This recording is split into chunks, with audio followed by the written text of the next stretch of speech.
Novak Djokovic gesture before retirement as COCO GAUFF speaks out after Outburst Backlash. The Australian Open has reached its business end with another dramatic day of action. Novak Djokovic and Jannik Sinner confirmed their places in the semifinals and set up another giant meeting between the duo. Djokovic was awarded a dramatic walkover, having looked on the verge of an exit. Lorenzo Musetti was on course to fly through and won the first two sets 6-4 and 6-3 before injury took over and saw him pull out at 3-1 down in the third set. Sinner had a more straightforward outing with a straight sets win over Ben Shelton, 6-3, 6-4, 6-4. In the women's draw, Jessica Pegula and Alina Rybakina recorded straight set wins over Anna Anisimova and Iga Swiatek to earn their places in the competition's Final Four. The fallout from COCO GAUFF's outburst following her exit continued as her rival stuck up for her. The two-time Grand Slam winner was captured smashing her racket to pieces following her Australian Open exit, and fiercely criticized the lack of privacy she is afforded in that moment. GAUFF suggested players should be free to express their anger in private, away from the television cameras. The American has somewhat reinforced her point since.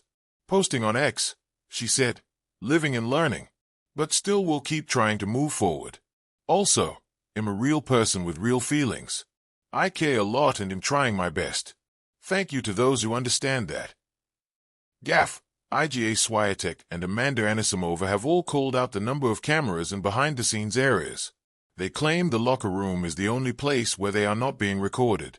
After reaching her maiden Australian Open semifinal, Pegula said it was an invasion of privacy. The number 6 seed explained, "Yeah, I'm not a fan of the cameras. I saw that last night, and I was like, geez. It's the same thing when Arina Sabalenka lost the 2023 US Open final. I was like, can you just let the girls have like a moment to themselves? Honestly, we were talking about cameras years ago.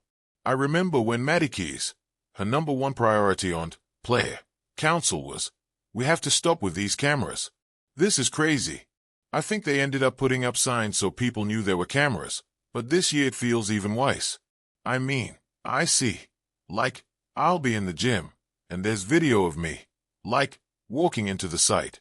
I saw people that I didn't even know was happening in areas that you don't think someone is kind of watching you. It's in every single hallway." Novak Djokovic confronted chair umpire James Keothavong during his match against Lorenzo Musetti, after receiving a time violation warning. The Serbian was digging around for a cap as the shot clock ran down while Musetti was waiting to serve. Djokovic asked Keothavong, "You couldn't give me heads up before warning, no? I was looking for my cap. You could have given me a heads up, as a gentleman and someone who's been in sport for a couple decades. Mid-first set, first time I go over, and you give me a warning. I'm not saying it's against the rules, because I went over, but you could have given me a heads up, right? You could have told me, hey Novak, you overdid." Serving to stay in the second set at 3-5 and leading 30-15. Djokovic exhibited some elite sportsmanship. In an exciting exchange at the net with Lorenzo Musetti, a point was awarded to Djokovic after his 23-year-old rival sent a ball wide. But the veteran quickly approached the chair and told the umpire that he managed to get his racket on the ball, meaning the point deserved to go to Musetti. "No, no, no, I touched it, Djokovic told umpire James Keothavong. The chair official then told the crowd, "Ladies and gentlemen, Mr. Djokovic has told us he touched the ball," conceding the point. 30-30. Musetti was on course for a significant victory over Djokovic before injury struck and forced him to withdraw, despite being 2 sets up. The Italian delivered a heartbreaking press conference. "Honestly, I never imagined, the feeling of leading 2-0 against Novak and playing like that and have the lead of the match like that and be forced to retire is something that, of course, I will never imagine. Of course, it's really painful," he said. "Honestly, I played almost all the second set like that, but I could play, because especially with the serve, it was helping me a lot, and I was trying a little bit to push from the baseline, which I was feeling the ball pretty well today. So I was managing, to try to hold there and to stay and try to, don't really look at the pain.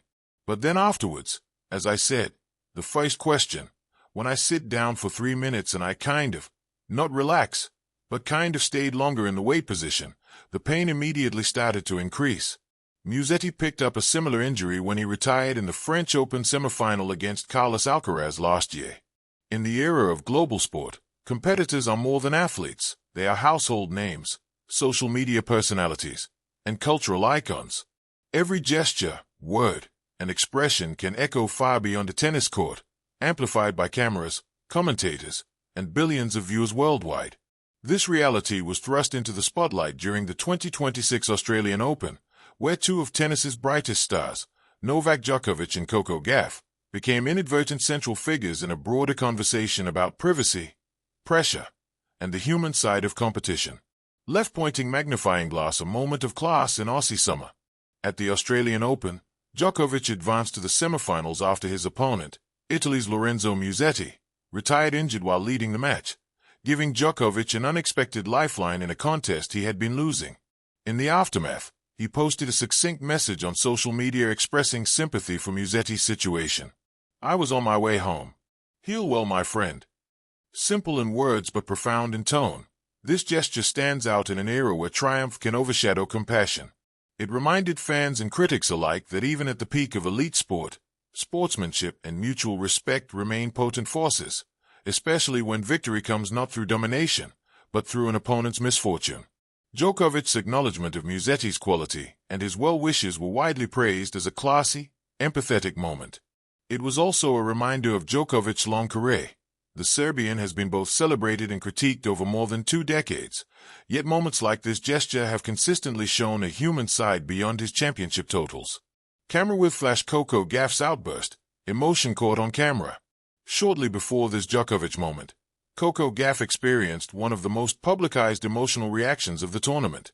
Following a convincing quarterfinal loss to Elina Svitolina, 6-1, 6-2, GAUFF retreated from the court and, in what she intended to be a private moment, began smashing her racket against a concrete surface. What followed was a media storm. Tunnel cameras captured the scene, and broadcast outlets aired the footage globally. GAUFF, a 2-time Grand Slam winner and one of the game's rising icons, was candid in addressing the fallout. In her post-match comments, she expressed frustration not just with the loss but with being filmed during moments she assumed were private. She had purposely sought out a location she believed to be